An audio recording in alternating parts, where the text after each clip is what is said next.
Hello Watercolour Wizards, here we are for the critique of the Dolmen, and I'd like to say thank you to the 5 people who've uploaded to the Google Gallery. So we've got Sue, Jude, Charlene, Paula and Linda, and don't they all look fabulous?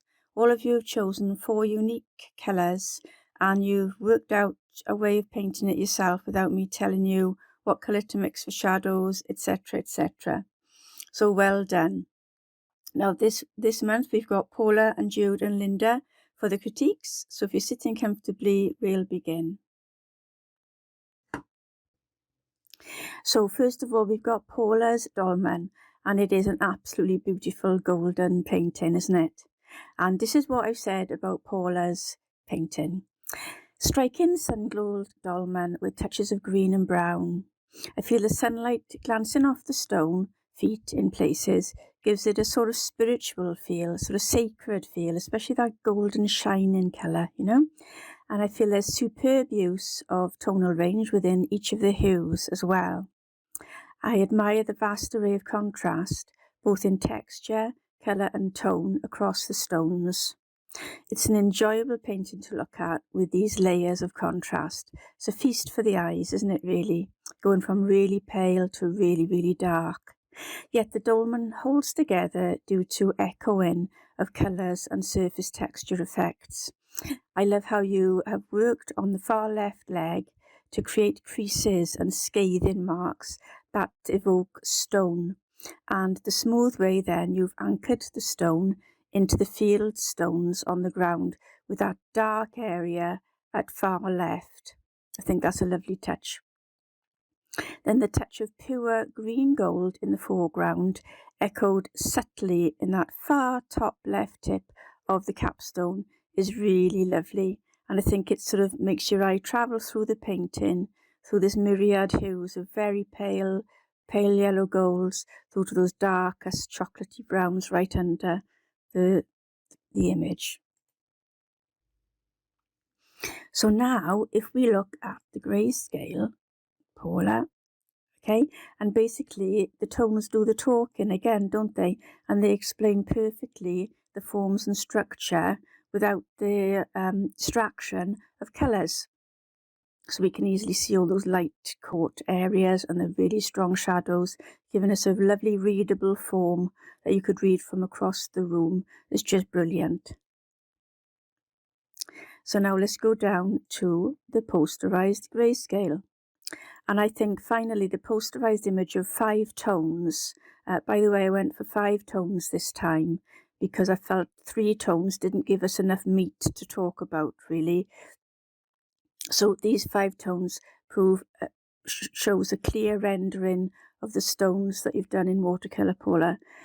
And I would use this again as a blueprint, a roadmap or a recipe for further novel colour mixtures.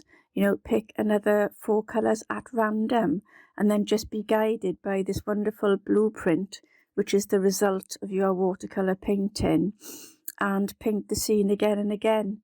I mean, you might even want to put it into a landscape with some basic hills going behind it or something like that. But it is a real joy to look at, Paula. So thanks for doing the Buy Me a Coffee donation for Watercolour Wizard this month. I appreciate it. And thanks for, you know, always being so enthusiastic with comments in the Google Gallery with your other painting friends. And so I hope you'll enjoy doing the next one as it arrives. So now we've got Jude, and Jude's image very different from Paula's, isn't it? It's amazing how we've all done them so differently. And I feel that this is such a mossy, sublime version that you've painted, Jude. It's quietly intense, I feel, with those close green tones. Yet you've played them very well. They're arranged really beautifully. I admire how you've achieved a lovely softness on some shoulders of those feet, while in other areas you've got a sharper feel, such as on the edges of the capstone. I get an undulating feeling as I look at how the stones are combined and how they emerge softly yet solidly from the tumbling mounds of tussocky ground and field stone. Really lovely. And a few subtly placed touches of light, again, evoke maybe solstice light, catching this religious dolmen, and it's a fabulous shadow colour mixing that you've used in the transitions of tone, Jude. Really beautiful to look at. So if we turn to the grayscale now, okay, this version shows the tones again, revealing a good balance overall. And this is a quiet painting, I feel, Jude. And if that was your intention, then that is totally fine, because mood is so important to a painting. It's not just painting something, injecting mood into it is crucial as well, isn't it? And as I say, I feel this is a quiet painting. But if you did want to create more of a different mood, using more dynamic contrast, then all you'd need to do is push the extremes of the tones that you've used.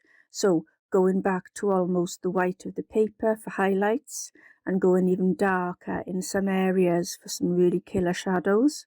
But the choice is yours. This is just quietly captivating. It's lovely.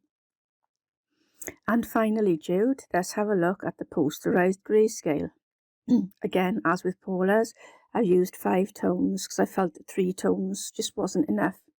And this gives us an insight into what is possible with more limited and more exaggerated tones. Okay, so as you can see now here on this leg, this is maybe a bit paler here, slightly bit more contrast, and maybe a bit more light on the top here. Again, not much, okay, but you could push it further by going over what you see in the posterized grayscale.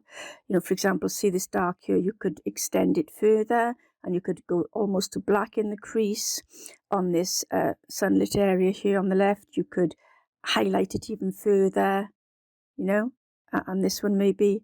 So there's all sorts of things you can try when you've got the basic understanding and the underpinnings of what's going on under your coloured painting. And I hope this helps you to carry on, maybe exploring further colours. But thanks for joining in with Watercolour Wizard, Jude. I appreciate your joining in with this and supporting me painting these tutorials. And it was lovely to see your image popping up in the gallery too. And now on to our final person, Linda. So Linda, thank you so much for joining in with Watercolour Wizard. It's lovely to see your painting being uploaded to the Google Gallery. And it was nice to see a shot of your painting area as well, and all the gubbins you have going on there. So I feel with your painting, Linda, that it's a really primeval feel and archetypal. I feel it's got a stripped back and minimal feel to it.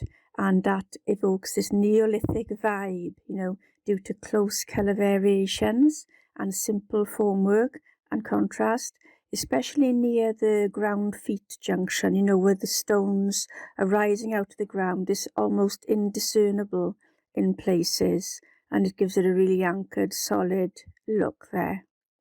I appreciate how you've expressed the essential quality of the subject with a deft and raw rendering, saving any details where it is needed, such as on the edging of the capstone, again just to explain that 3D shape there. I think it's beautiful, believable shadow work you've used, where the tops of those 3 feet support the capstone, and then they give extra shadows casting down on the tops of those feet as well. And it's all really beautifully and softly blended in, but it's got the strength that shows the support and the heft of that capstone. Really love that. So looking at the grayscale now, okay, looking at the grayscale version, the close range of tones with minimal differentiation produce the underpinning of a muted feel in the work. I feel it's a muted, restrained painting, okay? As I've mentioned in Jude's critique, this is fine and a great way to express moods of tranquility, a feeling of steadiness, solidity, and even the weight of something, okay? Because it's solid. If there were lots of differentiation, it would be fragmented and the feeling of weight might be diluted a bit. So again, if you had wanted to create a wider, more contrasting set of tones for whatever reason, for whatever mood you were creating, all it would take is some extrusion of much paler areas, and then the introduction of some judiciously placed dark accents. Again, your intention is what counts, okay? And I feel, Linda, that your work is full of presence, very powerful. So finally, looking at our posterized grayscale. Again, this gives an indicator into what could result with higher contrast. And I hope these are proven useful to you to show you sort of several versions of your work stripped back and exaggerated. Because sometimes we don't know how far we could push things, do we? So again, with Linda, you could go lighter on the sunstruck areas, darker in the shadow areas.